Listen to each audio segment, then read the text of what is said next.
Il était une fois un jeune garçon plein d'avenir qui travaillait dans une banque comme comptable.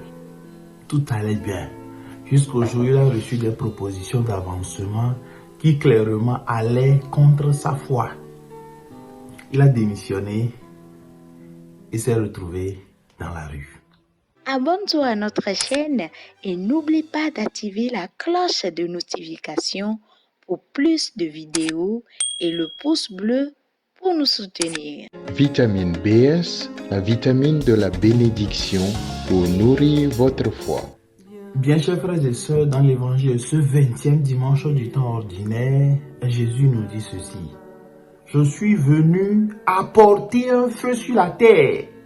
Et comme je voudrais qu'il soit déjà allumé.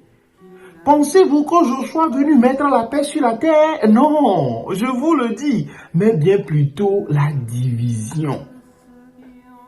Ces paroles de Jésus peuvent être troublantes à première vue et peuvent sembler une incitation à la violence religieuse. Mais loin de tout cela, il s'agit bel et bien pour nous qui voudrions suivre le Christ d'une invitation à réfléchir sur notre engagement à sa suite. La question que nous devons nous poser aujourd'hui est bien celle de savoir ce que nous sommes prêts aujourd'hui à sacrifier pour le Christ. Le jeune dont j'ai raconté l'histoire au début a sacrifié son travail pour vraiment être fidèle au Christ. Il a sacrifié l'unique source de revenus qu'il avait avec tout ce que cela comporte comme conséquence. Il s'est retrouvé dans la rue. Il a perdu sa fiancée. Il a perdu pratiquement tout ce qu'il avait, mais pas sa dignité.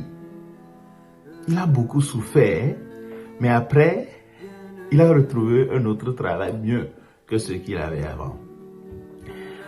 Quand le Christ entre dans notre vie, il bouleverse tout. Il bouleverse nos plans.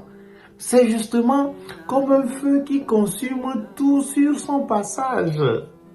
Je suis venu apporter un feu sur la terre et comme je voudrais qu'il soit déjà allumé. C'est le feu de son amour, c'est le feu de sa miséricorde, mais c'est coûteux. Ça peut coûter la division dans nos familles. Ça peut nous coûter des moqueries. Le Christ justement nous met en garde.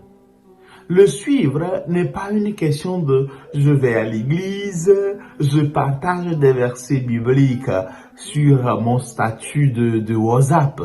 Non.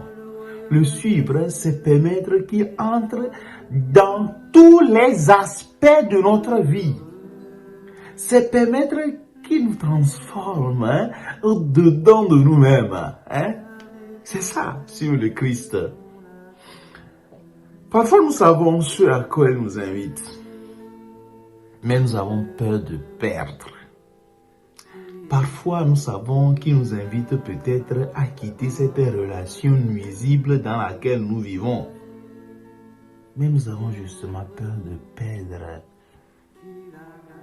Il nous invite parfois, nous le savons, à quitter ce groupe WhatsApp, à quitter cette page Telegram, où on envoie des choses qui ne nous honorent pas. Nous le savons. Mais nous ne sommes pas encore prêts. Parfois, nous savons qu'il nous invite à quitter ce travail où on abuse de nous. Mais nous manquons de courage. Mon frère, ma soeur, qu'est-ce que tu peux aujourd'hui sacrifier pour gagner le Christ? Qu'est-ce que tu peux aujourd'hui sacrifier pour vivre dans la fidélité à son évangile? Bonne méditation, bon dimanche et à la prochaine. Ciao.